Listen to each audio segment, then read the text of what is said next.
Imagine getting paid just for sharing your thoughts on products and services you use every day. With Survey Junkie, it's that simple.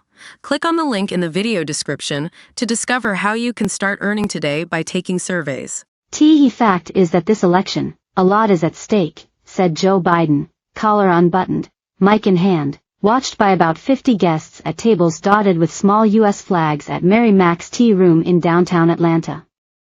It's not about me. It's about the alternative as well. The off-the-cuff remark was telling. After more than half a century in national politics, Joe Biden's final campaign is defined not by his record but his opponent, Donald Trump. The outcome of November's presidential election will decide whether he is remembered by history as the man who saved democracy twice, or as a mere interregnum in the onward march of Trumpism. The Guardian spent a weekend with Biden on the campaign trail, shuttling from swing state to swing state on Air Force One and in presidential motorcades, from small gatherings of supporters to flashy receptions for big money donors. It observed a candidate struggling to articulate an inspiring vision for a second term and recapture the kind of enthusiasm that Barack Obama once generated, but galvanized by the dire threat that Trump poses to his legacy. Biden understands that his long and storied career could yet end in failure. Surveys suggest that he is less popular than other members of his own party. Last week, a swing state opinion poll from the New York Times and Siena College found a generic Democratic Senate candidate led a generic Republican by 5 points, where Biden trailed Trump by 6 points.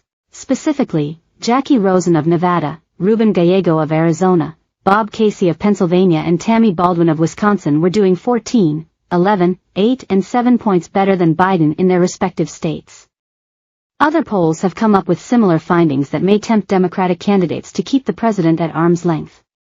Senator Jon Tester of Montana has already run an ad that says he fought to stop President Biden from letting migrants stay in America instead of remain in Mexico. A key reason for Biden's weakness this time could be a lack of enthusiasm among African American voters, a demographic that powered Biden to the White House in 2020. A Pew Research report this week showed Biden leading Trump by 77% to 18% among black voters, a shift from 2020 when Biden had 92% compared with Trump's 8%. Among younger black voters, Trump's support crept up to 29%. Last weekend Biden flew on Air Force One to Georgia and Michigan, two critical battleground states, embracing a grueling schedule that belied concerns about his 81 years.